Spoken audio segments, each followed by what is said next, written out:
Howdy, howdy, fellas.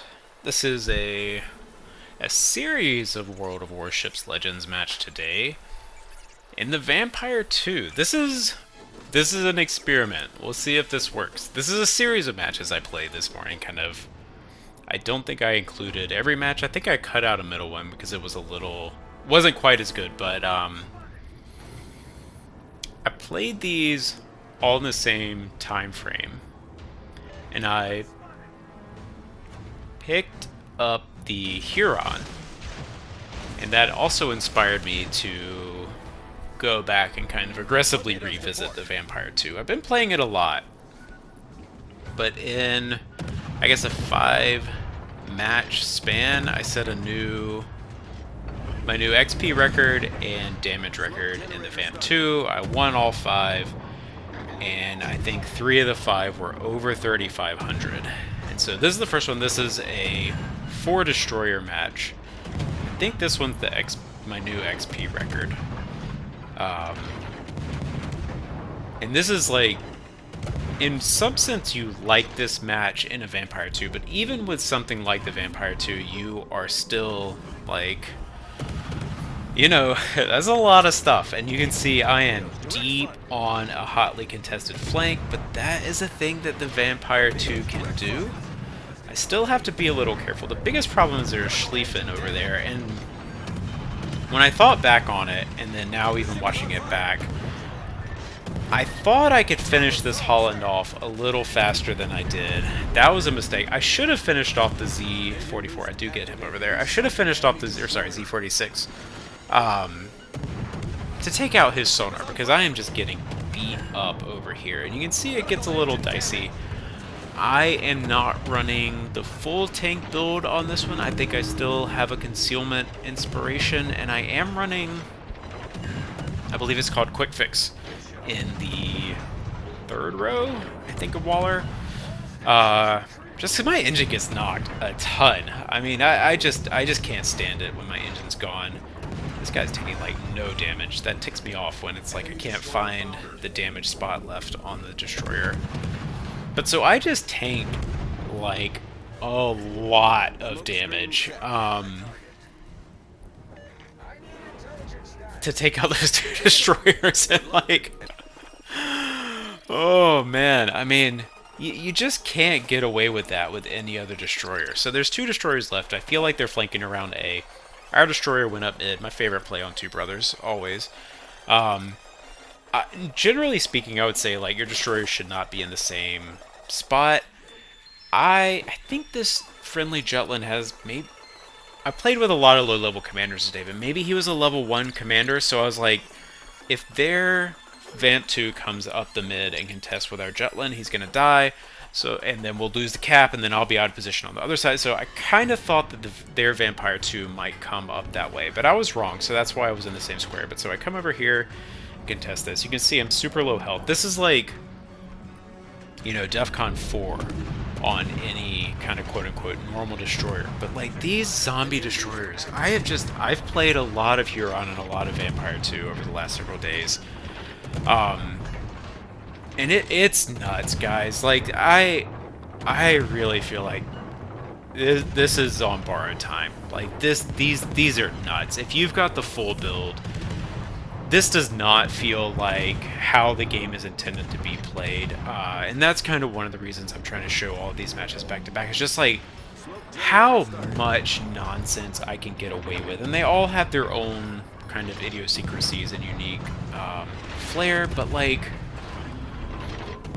I probably should have died 20 times easily in these games, and I don't. And it's just totally contrary. Even something like a Laffy or a Lucian, you can catch him out when the heal is on cooldown, or get him with like a big alpha strike. I think I lost the spotting on the Incomparable. I didn't notice that in the match, but I must have lost spotting on the Incomparable for a second. Scoot out of the smoke and pick up the Yugamo that's still on fire. What was I saying? There's just so many times that I kind of should have died in these, and I don't. And even with other pretty survivable destroyers, Khabarovsk, Lucian, Laffy, What's another tanky destroyer? Those are the ones that come to mind. There's probably some others that I'm not thinking of.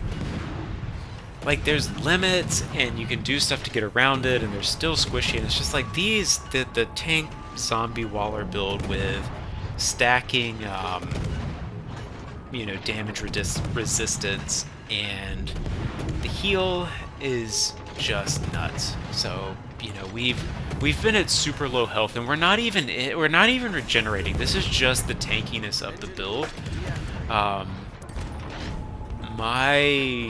Oof. I don't know what they're gonna do with this, because like I play it, I enjoy it, it's nuts, I can get away with all kinds of shenanigans, but like just playing through these Haida, Huron, Vamp2, it just doesn't feel like first of all, it's making me worse at any other destroyer, because it's like you just get away with stuff that you should never get away with. But I don't know. We'll see. We'll see. Sometimes, like I saw the tier 7 destroyer S, or the crowdsourced tier ranking for the tier 7 destroyers came out. I feel like there's some nonsense in there. Like Haida is like B tier. It's like, no, it's not, good sir. No, it's not. It has weaknesses. It has weaknesses. If you get in a heavy ship match with no support, like you can have some trouble. But it's not B tier, y'all. It's good. Yeah, so we find the enemy vampire too, and this is a bit of limit testing. I'm hoping that our other two ships can stay alive for the like less than minute we have left. This is just me practicing, seeing, can I knock the turrets? Like, this is just an experiment, and sure enough, we're knocking the turrets. I am trying. Yep, delete one. This is the weakness of, yep, he's got no front guns. That is weakness of the thing. Like, you can lose your modules, sure, but we take him out. We win the match. I don't die, even though I got super low. I don't have the full tank build, but I think in the next match I switch, and then that's 39-45. But I think that's just like destroyer hunting, where even though I got super low in the very beginning, it's like I can just keep going. I kept some of this match. So this match is maybe a little more normal. But we're going to speed through a lot of it, because it's not particularly exciting, but just as like a contrast to the two high roll matches on either side, just to see, like, even if it's not a super destroyer match, or you don't get to just farm and farm and farm, like, you still have benefits. Oh, and this was, I think, maybe part of why I put this one in here. It's like, we do see another vampire too, and it's like, unless you really get caught out, unless you really mess up against a lot of support, like, yes, you can take damage, but there's no, like, other destroyer that really stands up to these guys, because they get so tanky. And there are things you can do of, like, you know, getting out of the range and things like that, but Vampire 2 has the smoke, it has, you know, it has the possibility of all the options that anyone else has as well, you know, playing range, getting support, yada yada. So, like, yeah. Oh, I think maybe the part of this one is just like, I just consistently use cover and tankiness to keep alive. Even though, oh yeah, I think maybe that's it. It's like, even though I'm not consistently in the steadfast soldier range where I'm actually regenerating health, like, the additional tankiness that I get from just the tank skills, not the health regeneration, in this match is pretty good. And I have smoke, and I have other stuff, and so it's like, just being able to delete an enemy destroyer, go down to no health. Oh yeah, and then I regen. This is it. This is why I made this one. This is why yeah, sorry, I'm remembering now. This is why I kept this match in. I go down super low versus an enemy Vampire 2, and, like, the way this build works, I have more or less infinite sustainability. Like, I can just keep going. You know, any other destroyer in the game, I'm severely limited by that initial engagement. I almost lose, like, it's super close, like, oh man, that, like, I'm not gonna be at fighting effectiveness, but I'm back up to 30% health. I've got wiggle room, and because of the tankiness, like, you know, that 6,500 health is actually a lot more than that effectively. You know, it's at least double that at this point. So that's exactly why I put this one in. It's like, I am still a very effective destroyer in a way that really no other build would let you do. This would all be just incredibly risky to even contemplate after you get down to whatever I was at, like 2,000 health. You know, one shell is gonna end you if it's like so. But we'll see. Oh, Laffy comes in. Speak of the other, you know, one of the other sustainable destroyers, and it's just like, I don't even care. I mean, he's not hitting amazing shots. I'm not hitting amazing shots either, but again, because other builds are so tanky, like, this one, it just doesn't matter. Like, I don't take damage. Problem solved, sir. So, I don't know. I like it. I enjoy it. It's super strong. Oh yeah, you can see 6-8 concealment, and this one I did switch concealment over to Trebetskoy. I think I mentioned in the other one. I run, yeah, I did mention it. I run quick fix. I think maybe the meta build doesn't, but my engine gets knocked a lot. Yeah, hold on. Alright, I was just checking the volume. I think the volume of the communication in this one isn't too high, so hopefully it's not disruptive or distracting. This is, you know, again, it's Christmas. Christmas crates. Everybody's got stuff. We got a level 8 commander on Anaki. We got just the stuff. I think. Oh yeah, he was not pleased that there was a carrier on him. So whatever. It is what it is, and it's fine. So yeah, there's one destroyer which I would like to engage on, and there are a lot of battleships in this match. And so this match is to showcase, you know, the ability of the vampire to actually, and doubly like withstand carrier attacks. I'm pretty sure I get a clear skies in this one, and also do enough damage on battleships. So, you know, it's not going to do damage like a cruiser or a battleship or whatever. It's still a destroyer, but it absolutely has the tools, tankiness to burn down, damage down battleships.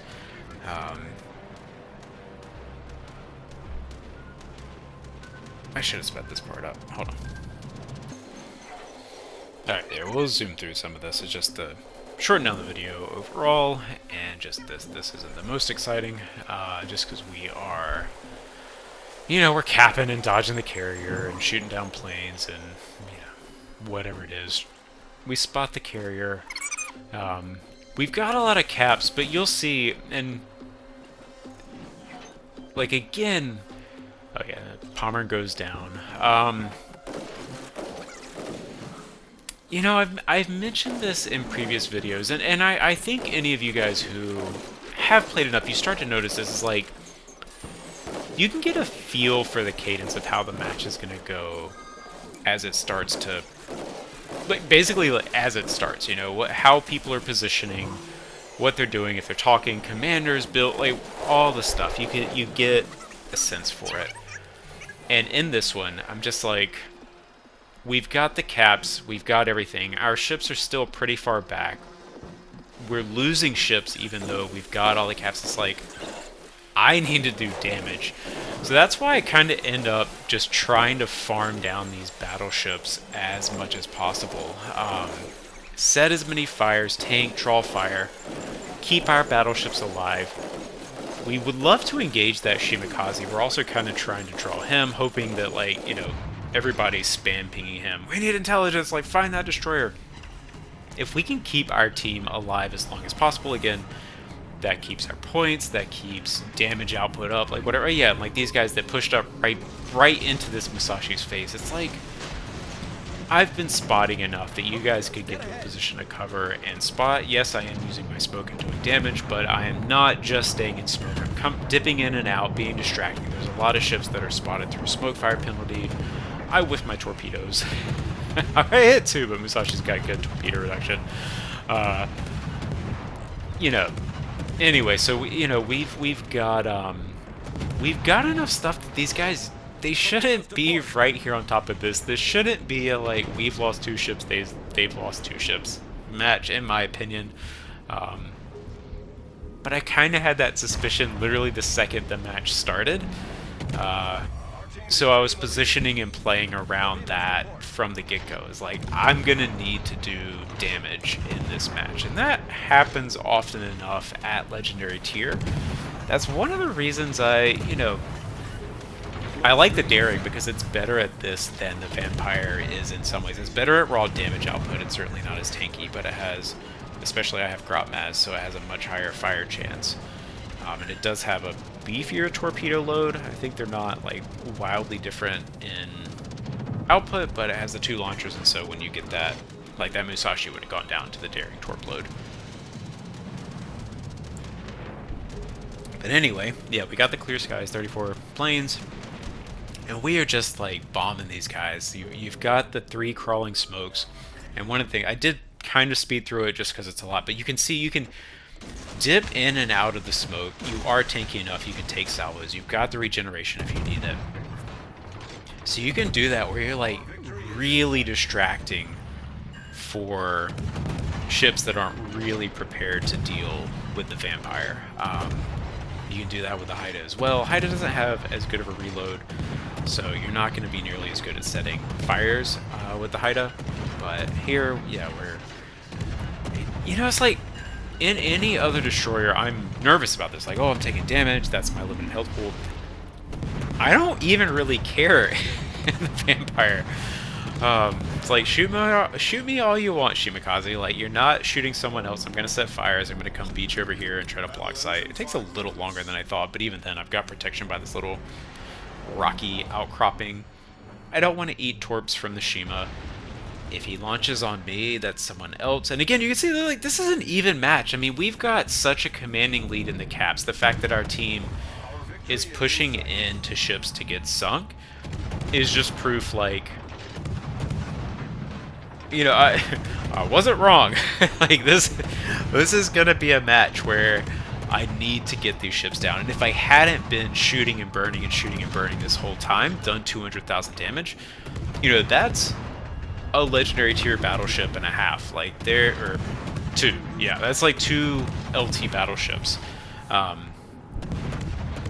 So I think this kind of proves, like, I needed to get the damage done. And that is a problem that I've had with destroyers, because again, I'm not amazing with torpedoes, that I'll, rustle up the red destroyers, but then it's like, where's the team damage? Like, there's just nothing coming out from the rest of the team. And that's one thing I like about the Vampire and the Daring, is that I can get my battleship damage done with the guns, because that's much more consistent for me. So that's one of the things I like about them. And I can use the tankiness to kind of, it's just like, whatever. I don't even care if I get shot. I'm not going to take a ton of damage. And the lower your health gets, the tankier you get, and then the closer you get to the regeneration phase. And I know right where the Shima is, like, as long, maybe if I ate 2 torpedoes at the same time, that would be a problem, but I'm barely even worried about that. I think I could eat a Shima torp in the nose and be fine, as long as I'm in regeneration range, and take him out with, I guess, a torpedo hit from the carrier help. 216,000 damage into destroyer with 5 torpedo hits. So yeah, that's a lot of gun damage. Here, I'll speed up this part too. All right, yeah. So we run out the points on this match. 216,000 damage. 3,700 again. Woo.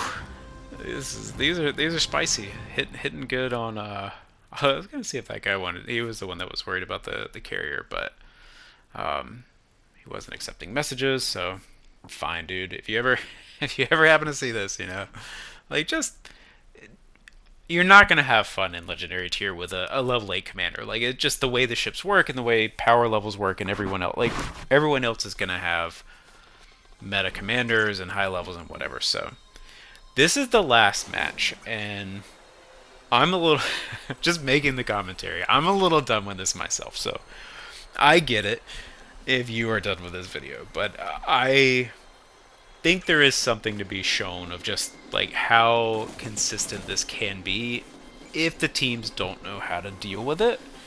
And this final match is my overall, I think, the highest experience, and then it's also got like a little bit of the combo of all of the different facets of the Vampire 2. So this is really the the has it all video. We had the Destroyer Hunter video, we had the Battleship Farmer video, and this one has a little bit of everything, just to show the flexibility and versatility of the Vampire.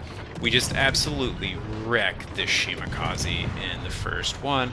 I am getting a lot more comfortable with the AP on the Vampire 2.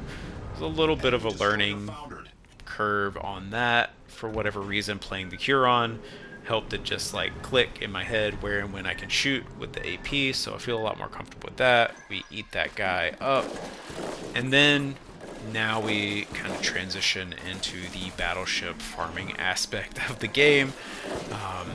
And I am just like a major pain to these guys throughout the game. They're kind of trying to drop me, shoot me, whatever, but they really, like, again, I just don't even care. And here we slow down a little bit because we get a friendly visit from the Laffy at 3 kilometers. He is full health. I am whatever 15k, and like, I mean, he's sure if he's eating this quickly, like he probably doesn't have a full build. But again, like to the point, we've got smoke, we've got speed boost, we've got sonar, we've got tanky, we've got regen, like we've got weak torps, but they're not awful. Not fast, but not cripplingly slow. I don't know, guys. We'll see. We'll see. I'm trying to push into Laffy. I assume if he runs straight away from me, the Laffy is faster, but I assume he's going to turn or whatever. So I'm trying to get in, and then, oh, there he is, and he eats a torp that was meant for the Aki. So, whatever. I don't have a ton else to say about the Vampire 2. I enjoyed this sequence of games. I enjoy the Vampire 2. I do still get caught out sometimes. It's not invincible. That is certainly one of the things that you have to keep in mind.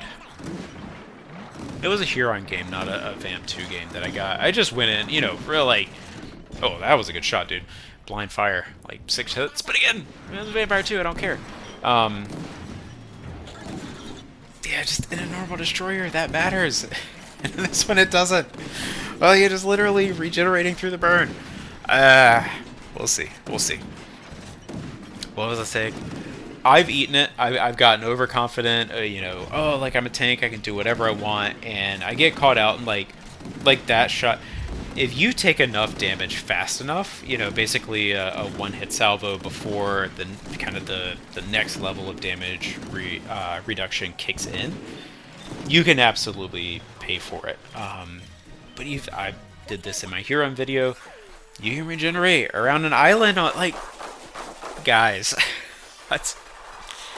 This is a problem. This is a problem. This build is a problem. This is not how destroyers are supposed to be. So, I've said enough. They're not gonna listen to me. It doesn't really matter what I think. So, we'll see what the almighty spreadsheet has to say about this. I like these destroyers. I like this build. It's fun to play. It makes it, what, like, what do you do? What do you do? You have to be coordinated to get this guy off the board. So, this Ruprecht was actually a guy that I'd played with before and had a positive experience with before. So that's always nice to see. I love to see that in the community. For all the talk of doom and gloom and like, oh, player base these days, like, there are still good players out there, and it's still fun. And if you're not having fun, find the fun or do something else, guys. But GG, vampire. What are you gonna do?